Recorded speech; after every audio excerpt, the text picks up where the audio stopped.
Meron pong epidema na nakikita na ginagawa ng mga vlogger. Yun ay ang pagbili ng lahat ng pagkain sa menu ng isang fast food chain. Jollibee, McDo, Mang Inasal, basta lahat sila, name it. Pero habang pinapanood ko sila, I see something wrong. Wala pa, ni isa sa kanila ang bumili ng lahat ng pagkain sa menu na... Share, takbo na! Share, takbo na! Game na, boy!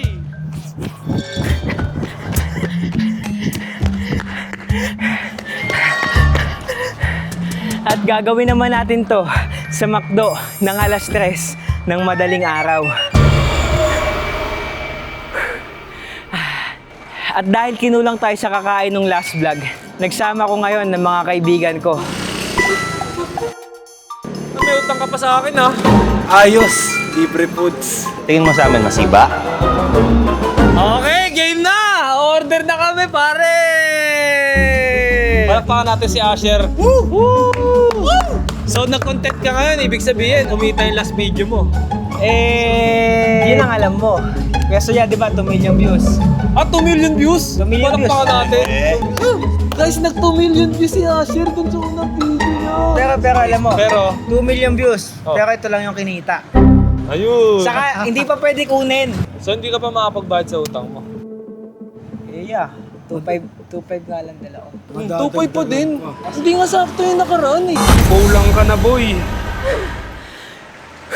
Buying everything that Asher can buy. Baka sa McDo mapagkasya na natin. Mahal kasi sa Jollibee. Mas mahal McDo. Di ba siya umorder last time? Oh. Ako nadidiskarte ng order kayo. Hindi, ako pa rin. Ako pa rin ang order ko. Send to 5. Nakatakot. Buri na naman. Hindi niya kita to sa roller shoes. Ah, Di ba nag-business ka, roller shoes. Di ba Sure, ang sipag mo eh, no? No. May roller shoes ka na, may pricey ka pa, pare. Oh yeah. Kuya, sure. Sakto to. Sakto yan. 2.5. Sakto 2.5. Lagi sakto. Kaya ingat kaya. Oh, dating gawi. Habang bumibili ako, ikwento mo na maayos yung storya ng McDo. So, habang mo-order si Kuya Adam sa loob, ako na naman to. Ikikwento ko sa inyo kung anong story ng McDo. So, taong 1940, sina Richard and Maurice McDonald's, tinayo nila ang pinakaunang McDo na branch. Ang tawag pa nga nila doon, McDonald's Barbecue. Tinayo nila yung McDonald's sa San Bernardino, sa California. Bukod sa pagkain, meron pa silang car half services. And pangalawa, Ya, pa-order naman ako, ya. Kasama mo na, ya. Isang ano po, 1 piece chicken McDo. 1 piece chicken McDo with spaghetti. What is that? Walang spaghetti po. Ano, sayang. Sige po, okay lang po. Isang double cheeseburger, isang cheeseburger, isang quarter pounder, isang Big Mac, isang chicken McDo, Mac Share Box 50. kung bakit mas nakilala ng buong mundo yung McDonald's. Tinawagan ni na McDonald Brothers si Sir Ray Kroc, isang businessman na nagmamayari ng mga milkshake machine. Tapos, umorder sila ng 8 unit. Ganong kadami yung in-order nila. Kaya si Mr. Ray Kroc nagulat siya, parang okay, sige. Tapos nung dineliver na ni Mr. Ray Kroc yung mga unit, nakita niya yung sistema ng McDonald's na grabe, may potential talaga. Siya ang tumulong sa kanila para mabuksan sa franchise strategy yung McDonald's. Mabigyan ng magkakataon yung mga businessman na magkaroon din na sarili nila McDonald's. Tapos kukuha lang sila ng percent doon. So, ayun na. Habang tumatagal, mas dumadami yung mga nagpa-franchise sa McDonald's. Hindi na talaga mapigilan. Isang 2-piece chicken McDo, crispy chicken fillet a la king, golden curry fillet, 6 pieces chicken nuggets, mac chicken, crispy chicken sandwich, orange juice, coffee mac float, cafe iced coffee vanilla, ice latte, ice mocha, cappuccino, tsaka americano. Tignan natin kung aabot ang pera mo dito, boy. ngayong taon, ano bang estado nila, ano bang sitwasyon ng McDonald's ngayon. So ngayon ang McDonald's ay isa ng empire. Ganun na siya. Meron na silang halos 55,000 na branch sa buong mundo. Kaya, yun yung story ng McDonald's. Baka naman pwede na akong pumasok sa loob kasi di ko na alam kung ano nangyayari doon ngayon. Sige po ya. Kaso ya, barya po kasi ito eh. Sa bata po kasi ito ya. Ano kasi yun ya, nagbablog siya. Binili niya lahat ng menu ng Jollibee. Tapos ngayon, pinag-ipunan niya ulit yung vlog niya. Tapos gagawin niya ulit sa McDo. Kaya barya po ito. Okay lang po yun, sir. Ay, sir, nakalimutan natin, sir, yung twister fries. Isa. Oo. Nali mag-add kasi. Oo. Regular twist. Yes. Tapos, wait lang po yung kulang po, kukunin ko lang.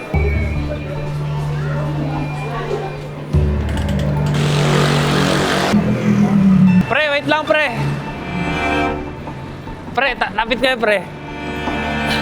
Naka-order na ako, tol. Na-order ko lahat, tol. Magkano? Na-order ko lahat. Gusto niyo ba malaman kung magkano? Lagpas 2.5 yan. Tumataginting na.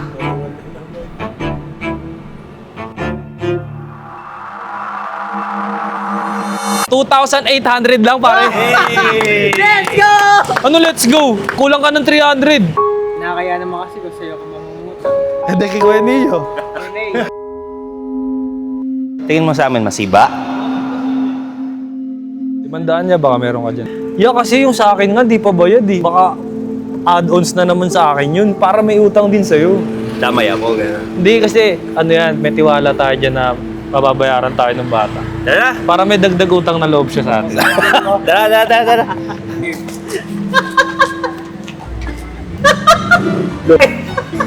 So si Asher kasi, gusto niya dito kami mag-vlog sa loob. Ayoko nun. Tatanong ko sana kung ngayong oras ba ng 3:00, bukas pa yung price niya. Kasi dapat bukas yun. Kailangan lumalaban siya sa mga pinakamalalakas na restaurant.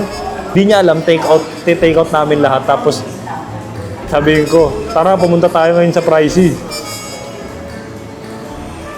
Ayos ba yan niya? Lagay niyo naman sa comment section, Asher magbayad ka. Ito, itatago natin to para sa utang ni... Asher, may utang sa'yo. Hindi niya alam na lalabas kami. Dapat naka-take out, yeah. Boss, kailangan mo tumapat sa mga malalaking ano, kung gusto mo maging Jollibee. Yung pricey mo, sarado ngayon. Sarado, buksan mo ngayon. Game! Oh. Game! Game! Anong game? Mapabuksan ko na. Hindi, tara na. Tayo magbubukas. Pwede ba yun? Buksan natin. Oo nga yung CEO.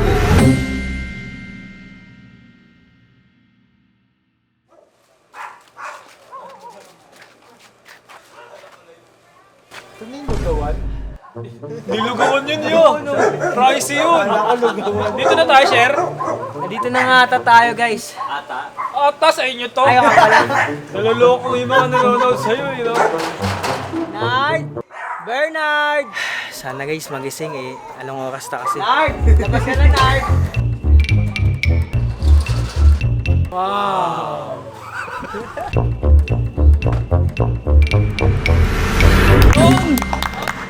What's up? Makakain na din ako, ya? Tara daw. Pwede naman, no. Pwede na. Alam mo, kadyo ko kunan ni Kilo. Damay price kang kinuha, Dam. Iba yun. Oo nga, ala. Ay, wala tayong Asan na yung twister? Twister price. Boss, ba't tinatago niyo yung twister price? Kulang yan, men. Kulang to. Luto ka muna, price, Sher. Oh. Nard!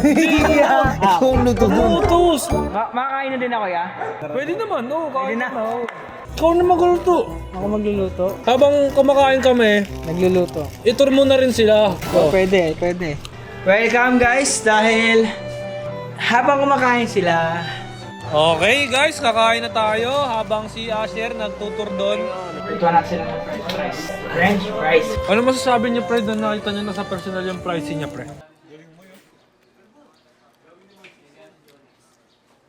Brother Bernard. So, ipakita natin sa kanila kung sino si Frizy. Asher! Pwede mo ba patikim yung bestseller mo? Pansit Canton.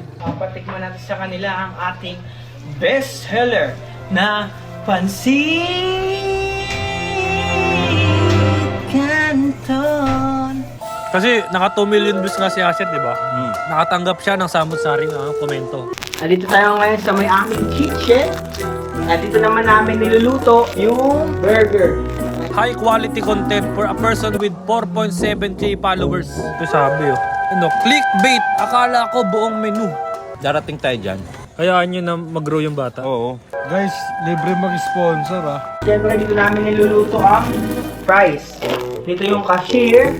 Dito yung mini ref namin. Ito, ref. So ito lang, simpleng business lang ng Frizy. Coke Zero sana namin, boss. Nababulunan na kami rito. Wow, nakabaso par. Pre, meron pa, pre. Coke. Sir, ito na po ang order nyong French fries. Ganyan talaga dapat magsalita. By Asher Fries. Wow. Titikman ko yung sa McDo, Tapos titikman ko ngayon tong price. Spicy ako. Wow! Spicy ka, boss. No bias. Yung bias. Pricey ako. May tatanong lang po ako. Kasama po natin ngayon ang mami ni Asher. Hindi naman mo na natin iyak yun. Ano po ang masasabi nyo na sa murang edad niya ay sobrang sipag ng bata? Talagang pasalamat ako sa Panginoon kasi binigyan niya ako ng anak na masino, masipag. Sino?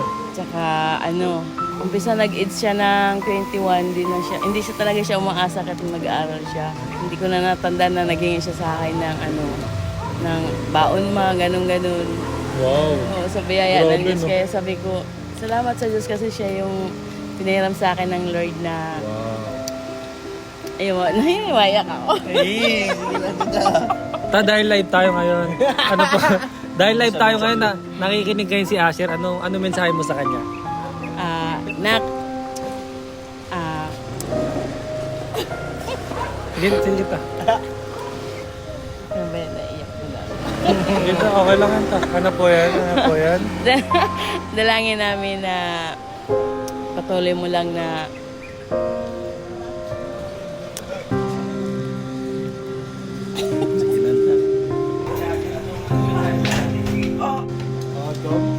yung ninanais mo hanggang sa maabot mo na ipananalig sa Panginoon, hindi lang sa mga kung ano man yung ninanais mo sa buhay. Amen. Hindi isama mo talaga ang Lord palagi. Amen! Woo! Yun! Matitikman na rin ang best! Kailangan di pa nakakain.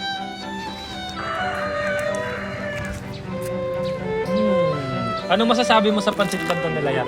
Oo, sige. Tikman ko yung ano nyo Tikman. Ay! Wait lang! Naalala ko pare nasa si Kuya Lawrence. Handa ka na ba magka-girlfriend niya pagkatapos ng content? Sinat ko kasi siya. Oh. Nag-shot kayo? Nag-shot? Yeah, walang inom. Sorry. Okay. Ito sabi niya sa akin. Best daw sa kanila ngayon. Kaya hindi siya makakasama. So, yung hinahanapan pa naman natin ng date si Kuya Lawrence. Kaya gusto ko lang sabihin sa inyo guys na kung kayo po ay willing na makipag-date kay Kuya Lawrence, i-date nyo po siya. Kung hindi nyo po kilala si Kuya Lawrence, papanoorin nyo po yung last vlog. Ano? Muna na kami, Flair. Kakain pa lang ako eh. Okay ka na. Bye-bye. Iwan niyo na ako. Bye-bye!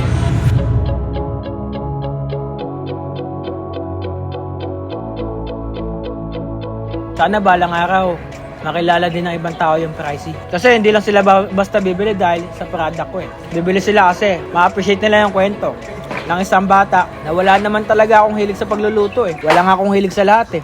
Yo, manok!